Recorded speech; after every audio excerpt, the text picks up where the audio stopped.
जटिल समस्या हो या भाग्य बाधा, हो व्यापार, नौकरी, शादी की समस्या, करियर की चिंता हो या वैवाहिक जीवन में हो सुख का अभाव, पाइए अपनी समस्त ज्योतिषीय तथा वास्तु समस्याओं का सरल, चमत्कारी, प्रभावशाली समाधान।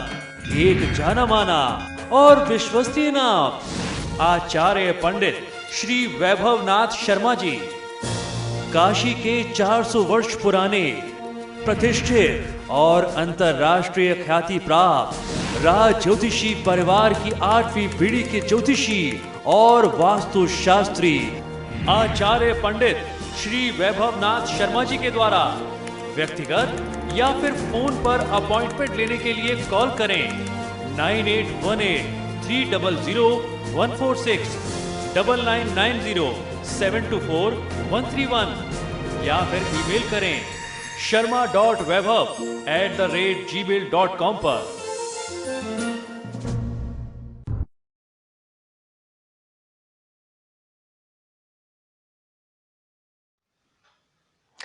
नमस्कार मित्रों, मैं हूं वैभवनाथ शर्मा और आप देख रहे हैं मेरा YouTube चैनल वैभवन।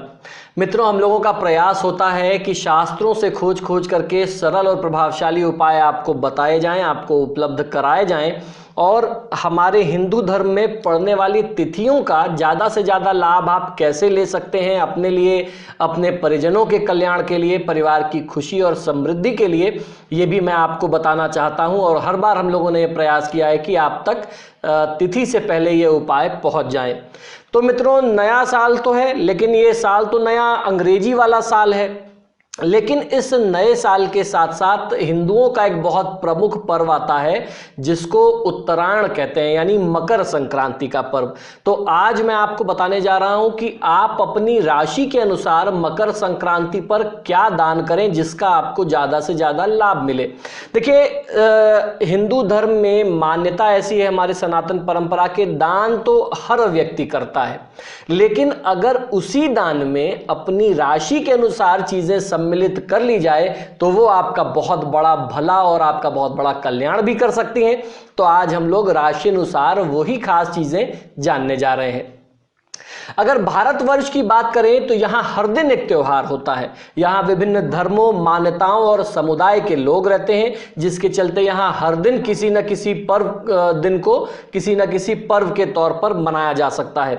भारत के विभिन्न प्रांतों और क्षेत्रों के कई अपने त्योहार भी हैं, जिसके चलते यहाँ मनाए जाने वाले त्योहारों की संख्या और ज्यादा बढ़ जाती है।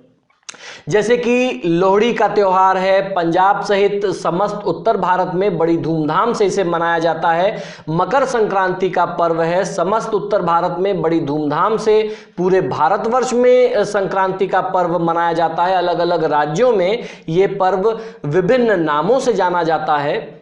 साथ ही इसे मनाने का तरीका भी एक दूसरे से बिल्कुल अलग है। अलग अलग राज्यों में इसे अलग अलग तरीके से मनाते हैं। पौष मास में जब सूर्य देवता धनु राशि को छोड़ करके मकर राशि में प्रवेश करते हैं तो इस दिन को मकर संक्रांति कहा जाता है। यह जनवरी के 14वें या 15वें दिन होता है। सूर्य की संक्रांति का यही समय आसपास पड़ता है। इसके अलावा इसी दिन से सूर्यदेव उत्तरायण हो जाते हैं, जिसकी वजह से कहीं कहीं इसे उत्तरायण पर्व भी कहा जाता है। इसी तरीके से इस दिन को तमिलनाडु में पोंगल और कर्नाटक, केरल और आंध्र प्रदेश में इसे संक्रांति के नाम से जाना जाता है। मुख्य तौर पर कहा जाए तो सूर्य के राशि परिवर्तन करने को ही मकर संक्रांति का पर्व कहा गया, यानी ये नाम उसको जो है सूर्य के संक्रमण की वजह से ही मिला है। इस दिन सूर्य देवता दक्षिणायन से उत्तरायण हो जाते हैं। ये देवताओं का दिन माना गया है, इसीलिए इस दिन को मनाने का तरीका भी शास्त्रोनुकूल ही होना चाहिए। आइए जानते हैं कि कैसे मनाया जाना चाहिए मकर संक्रांति का ये पावन पर्व। शास्त्रों के अनुसार इस दिन प्रातः काल जल्दी उठ करके उपटन लगा करके किसी भी तीर्थ स्थान के जल से आपको स्नान करना चाहिए। देखिए, नियम तो यह है कि आप तीर्थ में गंगा, यमुना, सरस्वती या फिर संगम जैसी जगहों पर जाकर के आप स्नान करें। अगर आप स्नान नहीं कर पा रहे हैं, कहीं आप तीर्थ में नहीं जा पा रहे हैं, तो आप घर बैठे भी इस पर्व का लाभ ले सकते हैं। उसका तरीका ये होता है कि आप अपने घर में स्नान के जल में थोड़ा सा तीर्थ का जल, अगर आपके पास किसी भी तीर्थ का जल उपलब्ध है तो उसको मिला करके फिर आप स्नान करें, तो आपका तीर्थ स्नान ही माना जाएगा। तो इसके साथ साथ अगर तीर्थ का जल आपको उपलब्ध नहीं हो पा रहा है तो दूध या दही के साथ भी स्नान किया जाए। स्नान के जल में थोड़ा सा कच्चा दूध अगर आप मिला लेते हैं तो वो भी तीर्थ स्नान के बराबर ही स्थान रखता है, मान रखता है, आपका स्नान पूरा माना जाएगा। स्नान के उपरांत अपने आराध्य देव व देवी की उपासना करके उनसे आशीर्वाद प्राप्त करना चाहिए। इस दिन पुण्यकाल में दांत मांजने, बाल धोने, फसल काटने, गाय या भैंस का दूध निकालने जैसा काम नहीं करना चाहिए, ऐसा शास्त्रों का मत है। इन सब के अलावा मकर संक्रांति के दिन दान करने का बहुत ज़्यादा महात्म धर्मशास्त्रों में बताया गया है। विशेष तौर पर इस दिन तिल, गुड़, खिचड़ी और चावल आदि का दान किया जाता है। मकर संक्रांति का आपकी राशि से बहुत गहरा प्रभाव होता है, इसलिए बहुत ज़रूरी है कि आपके द्वारा किया जाने वाला दान जो है वो आपकी राशि से जुड़ा हुआ हो, आपकी राशि के अनुकूल ही हो, क्योंकि ये पूरे त्योहार की जो परिकल्पना है वो सूर्य से संबंधित है। और सूर्य जो है जब राशि परिवर्तन करता है तो निश्चित आपकी राशि में कहीं ना कहीं बहुत बड़ी भूमिका निभाता होगा। तो अगर आप इसको अपनी राशि अनुसार करते हैं, इस पर्व को मनाते हैं, तो आपको लाभ कहीं ज्यादा पड़ेगा। इसीलिए ये बहुत जरूरी है कि आपके द्वारा किया जाने वाला दान भी आपकी राशि से जुड़ा हो। तो चलिए जानते हैं आपकी राशि के अनुसार कौन सा दान करना आपके लिए विशेष फलदायी साबित होगा। तो इस क्रम में सबसे पहले बात कर लेते हैं मेष और वृषभ राशि की। मेष राशि के लोगों को गुड़, मूंगफली, तिल का दान करना, काले तिल का दान देना बहुत आवश्यक होगा। वहीं वृषभ राशि के जातक लोगों के लिए सफेद कपड़े और काले तिल का दान करना ज्यादा उपयुक्त होगा। अगर बात करते हैं मिथुन और कर्क राशि की, तो मिथुन राशि के लोग मूंग की दाल, चावल और काले कंबल का दान किसी गरीब ब्राह्मण या दरिद्र नारायण को करें। वहीं कर्क राशि के लोगों के लिए चांदी का एक टुकड़ा, चांदी का कोई भी आभूषण या अलंकरण भी हो सकता है, इसके साथ साथ चावल और श्वेत वस्त्र यानी सफेद कपड़े का दान देना बहुत उचित माना जाएगा। अब बारी आ जाती है सिंह और कन्या राशि की। सिंह राशि के लोगों को तांबा और सोने के साथ साथ मोती का दान करना चाहिए। जो भी आप अनाज दान कर रहे हैं, गेहूं, चावल, गुड़, दाल, ये सब तो आपको करना ही है। उसमें विशेष रूप से तांबा या फिर सोने का कोई भी सामान हो सकता है। पंचरत्नी बाजार में पूजा पाठ के दुकानों में मिलती है, उसमें 5 प्रकार की धातु होते हैं, सोने का भी एक टुकड़ा होता है। तो आप सोना सोच करके ये मत डर जाइए कि सोना दान करने को बोल रहे हैं, बहुत कॉस्टली होगा। पंचरत्नी बहुत सस्ते में मिल जाती है पूजा पाठ की दुकानों में। पंचरत्नी लेकर के 5 प्रकार के रत्न आप दान में अपने अनाज के साथ दान करें तो आपके लिए बहुत उत्तम होगा। वहीं कन्या राशि के लोगों के लिए चावल, हरे मूंग और हरे कपड़े का दान करना अनाज के साथ बहुत ही शुभ हो सकता है। अब बारी आ जाती है तुला और वृश्चिक राशि की। तुला राशि के जातक लोगों को हीरे, चीनी या फिर कंबल का दान करना चाहिए।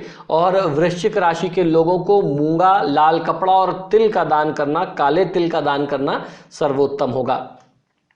धनु और मकर राशि के जातक लोगों को पीले रेशमी वस्त्र, चने की दाल, चावल और तिल, गुड़ की बनी हुई गजक, बेसन के लड्डू इत्यादि का दान करना चाहिए। वहीं मकर राशि के जातक लोगों को काला कपड़ा, काली उड़द, खिचड़ी, सरसों का तेल, अदरक और काले तिल और गुड़ का दान करना सर्वोत्तम बताया गया है।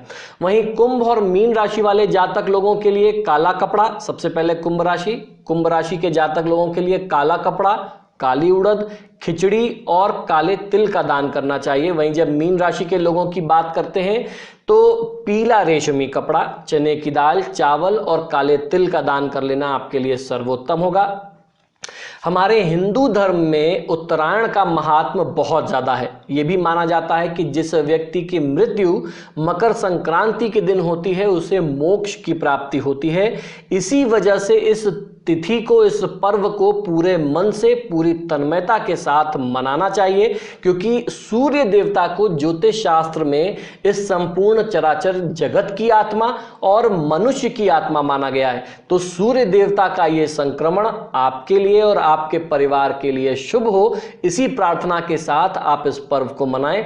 और हमारी भी ऐसी ही प्रार्थना है, मनोकामना है सूर्य देवता से कि आपका जीवन खुशमय निरंतर बना रहे। मित्रों, आपको अगर मेरा ये वीडियो पसंद आया तो आप इसे लाइक और शेयर जरूर करिए, और अगर अभी तक आपने मेरा YouTube चैनल सब्सक्राइब नहीं किया है तो प्लीज जाने से पहले सब्सक्राइब जरूर करें। नमस्कार। जटिल समस्या हो या भाग्य बाधा हो, व्यापार, नौकरी, शादी की समस्या, करियर की चिंता हो या वैवाहिक जीवन में हो सुख का अभाव, पाइए अपनी समस्त ज्योतिषीय तथा वास्तु समस्याओं का सरल, चमत्कारी, प्रभावशाली समाधान। एक जाना माना और विश्वसनीय नाम, आचार्य पंडित श्री वैभवनाथ शर्मा जी, काशी के 400 वर्ष पुराने प्रतिष्ठित और अंतरराष्ट्रीय ख्याति प्राप्त राज ज्योतिषी परिवार की 8वीं पीढ़ी के ज्योतिषी और वास्तु शास्त्री आचार्य पंडित श्री वैभवनाथ शर्मा जी के द्वारा व्यक्तिगत या फिर फोन पर अपॉइंटमेंट लेने के लिए कॉल करें 9818300146, 9990724131 या फिर ईमेल करें sharma.vaibhav@gmail.com पर।